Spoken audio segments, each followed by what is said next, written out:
flight number. Quicker. We made it! Yeah! Thank you. And of course, you know that you're... Yes.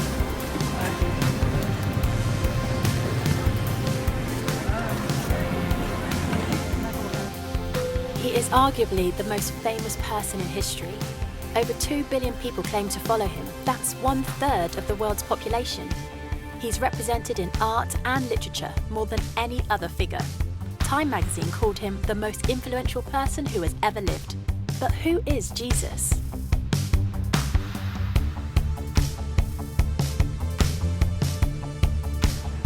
Who is Jesus? I would say Jesus as a role model. Seemed like a good guy with some stand-up morals. I know there's like some sort of like things where he was like a real person. Did a lot of great things.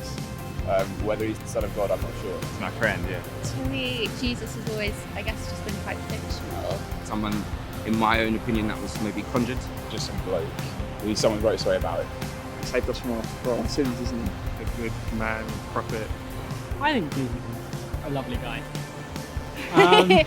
Brother, father. See, I don't know him personally, but No, I think he had some great values. The Son of God.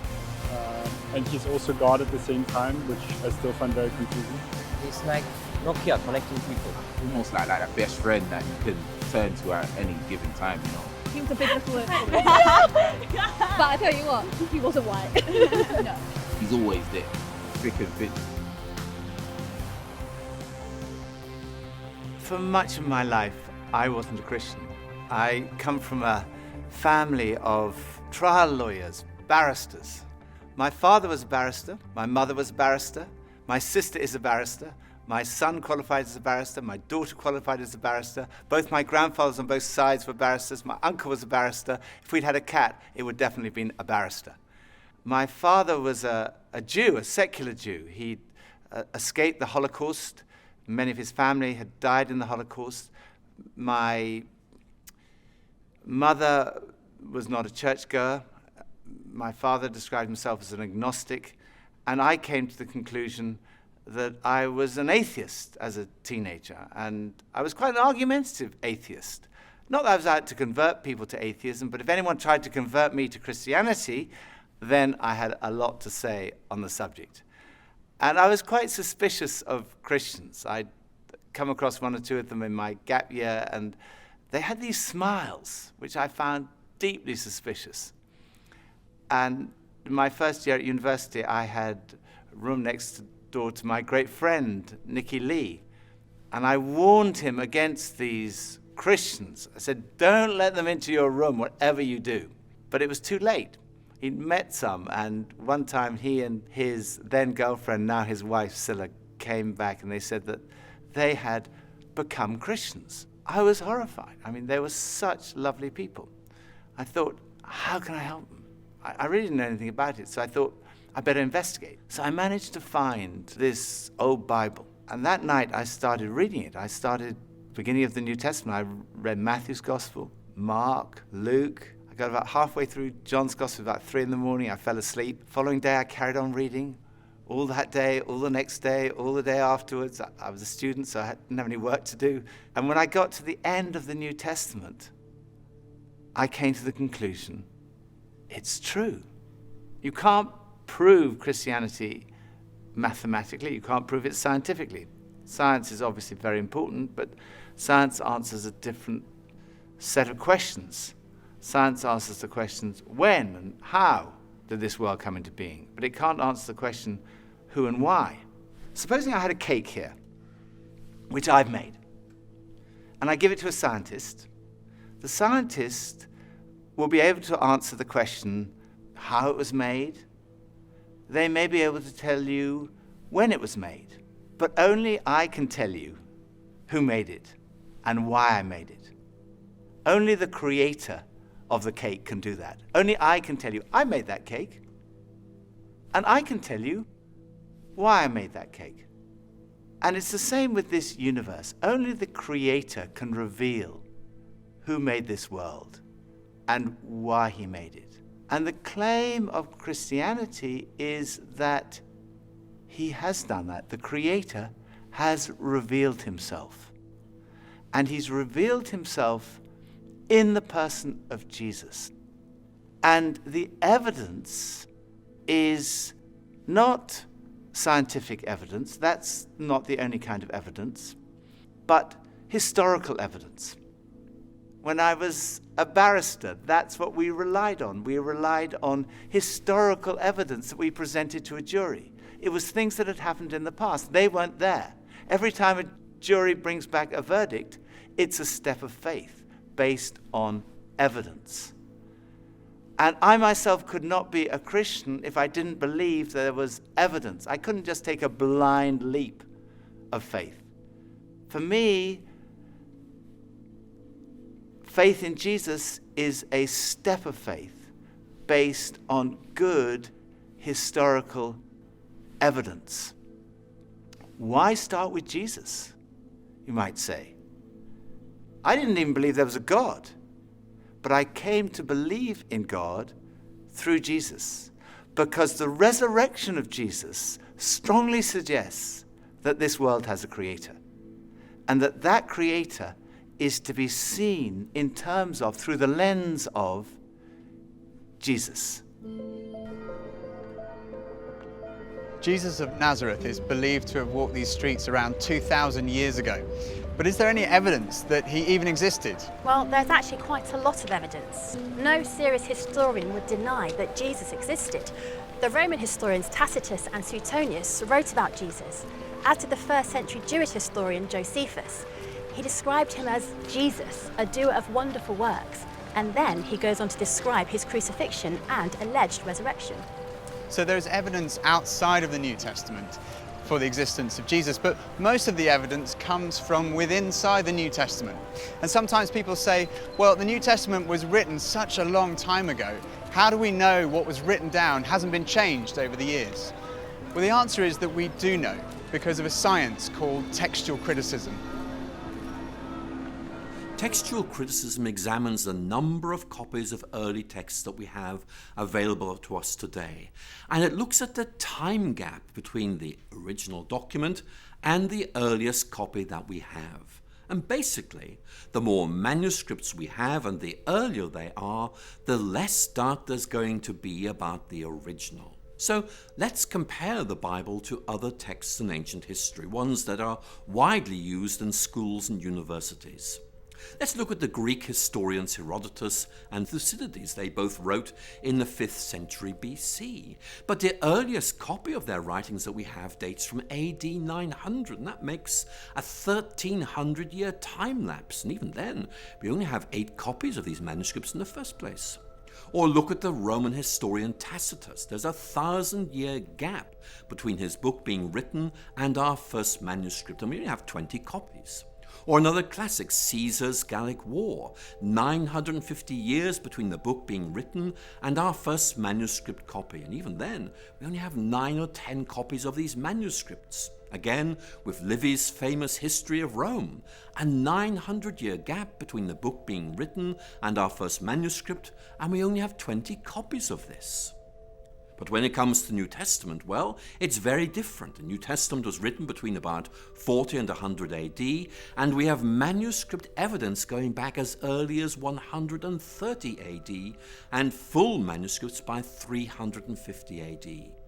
And we have more than 5,300 Greek manuscripts, 10,000 Latin translations, and 9,300 others. So, we can be pretty confident in the accuracy, the authenticity, and the integrity of the New Testament scriptures that have been passed down to us today.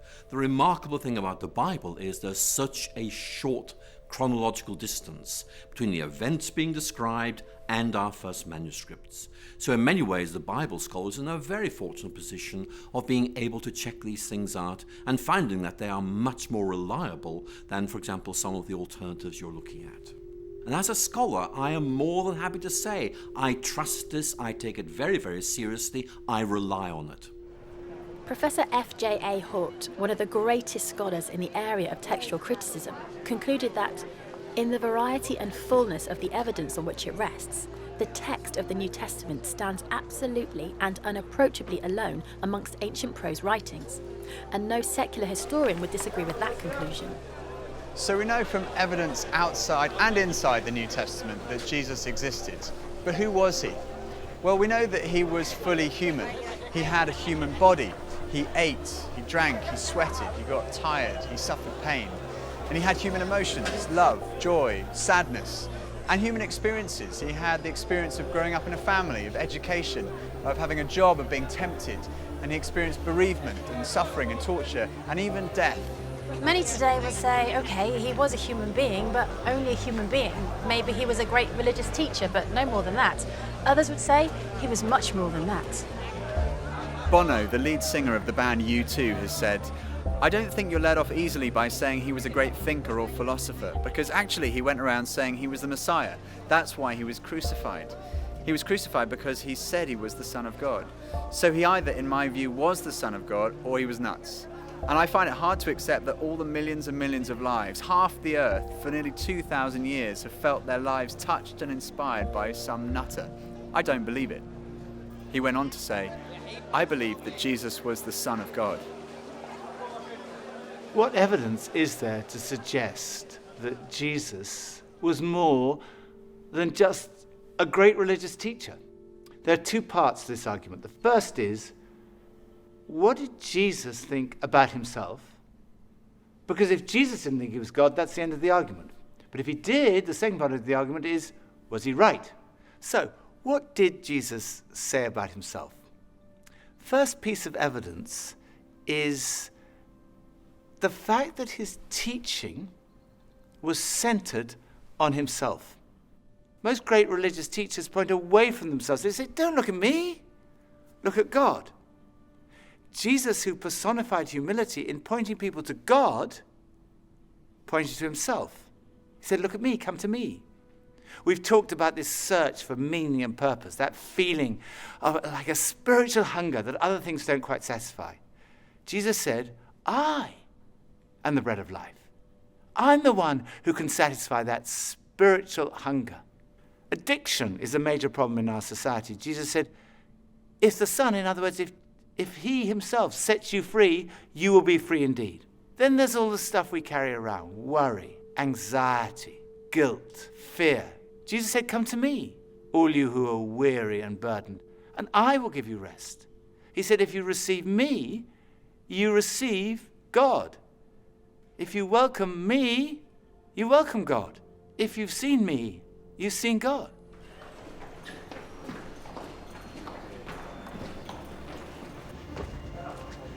Forgiveness is right at the heart of Christianity.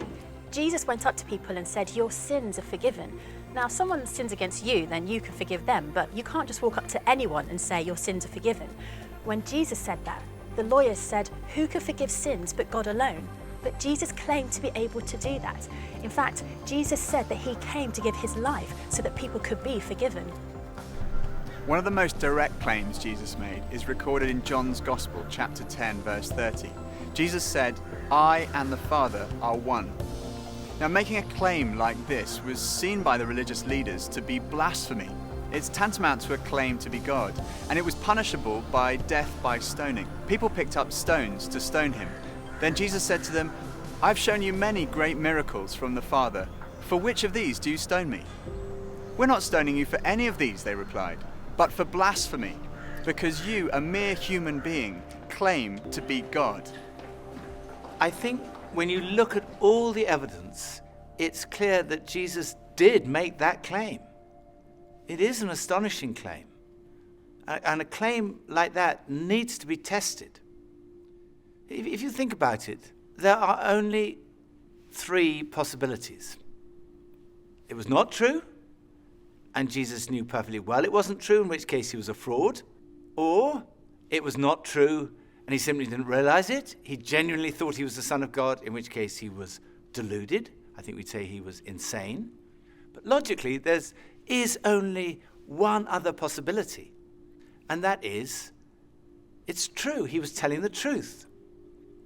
C.S. Lewis, Cambridge professor, best known as the author of the Chronicles of Narnia, he put it like this: a man who was merely a man and said the sort of things Jesus said, would not be a great moral teacher. He'd either be insane or else he'd be the devil of hell. You must make your choice. Either this man was and is the Son of God, or else insane or something worse. But let's not come up with any patronizing nonsense about his being a great human teacher. He hasn't left that open to us. He didn't intend to. So was Jesus right in what he said about himself? What evidence is there to support his claims? Well, the first piece of evidence is his teaching. Much of the New Testament records numerous occasions where crowds gather to hear Jesus teach.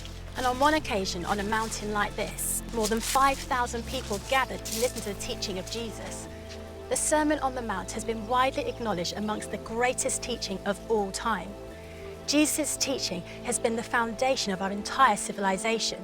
Many of our laws were originally founded on Jesus' teaching. Love your neighbour as yourself.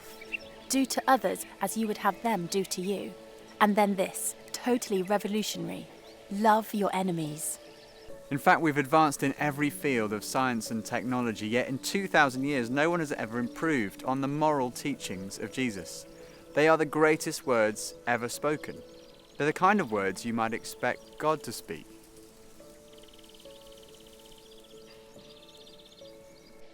Another thing that marked Jesus' life was his love for the marginalised, feeding the hungry, healing the sick. His character has impressed millions who wouldn't call themselves Christians. Time magazine called him the most persistent symbol of purity, selflessness and love in the history of Western humanity. He was a person in whom even his enemies could find no fault, and whose friends said that he was without sin. It's been said that our character is truly tested when we're under pressure or in pain. And when Jesus was being tortured, he said, "Father, forgive them, for they do not know what they're doing." Another piece of evidence is his fulfillment of Old Testament prophecy. No one else in history has had a whole collection of books written about them before they were born. Jesus fulfilled over 300 Old Testament prophecies, 29 of them in a single day. Of course, it could be suggested he was a kind of clever con man who set out deliberately to deceive people. He read all these prophecies and he thought, right, I'm going to go through and I'm going to fulfill them all in my life. The difficulty with that theory is that, first of all, the sheer number of them. And then the fact that, humanly speaking, he had no control over many of these things. There were prophecies about the exact manner of his death, about the place of his burial, even about the place of his birth. Clever con man would be going around and say, oh my goodness, I'm supposed to be born in Bethlehem. It's too late. Then the final piece of evidence, his conquest of death. The physical resurrection of Jesus is the cornerstone of Christianity. And this is relevant to every single one of us, because we're all going to die. It's the ultimate statistic. 1 in 1 die. You go to a funeral, the coffin is lowered into the ground. It looks absolutely final. And it is, unless Jesus died and was buried and then was raised to life, in which case death has been conquered. But is this just wishful thinking?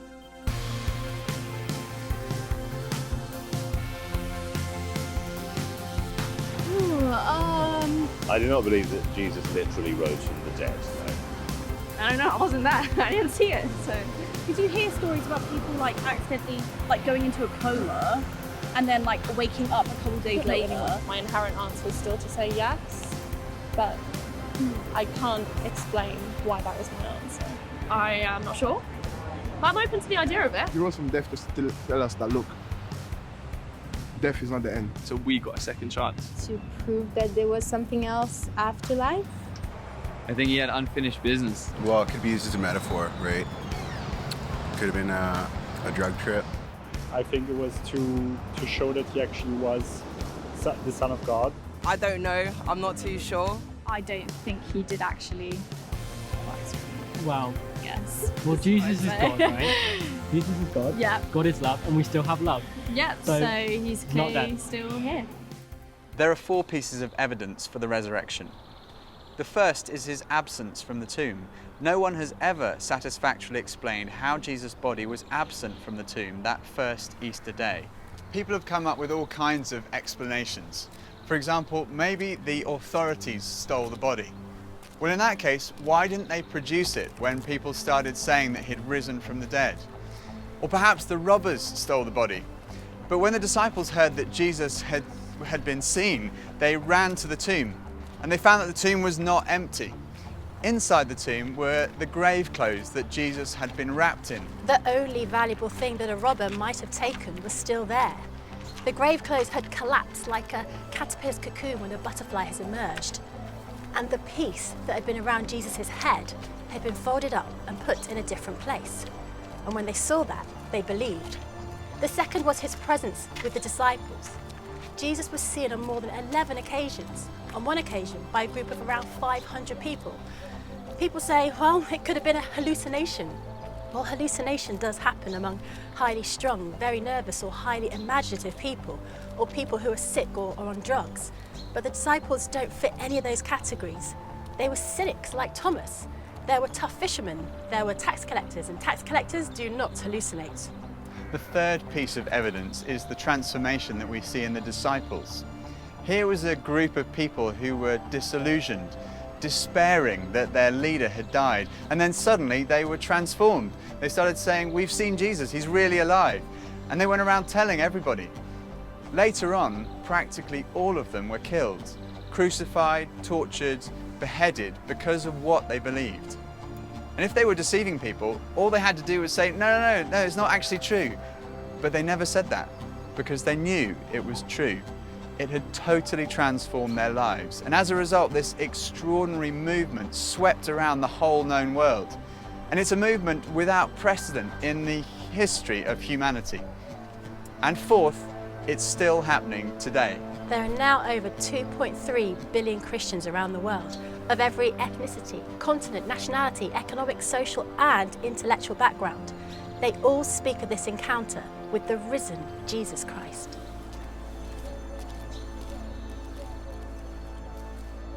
So what are we to make of Jesus?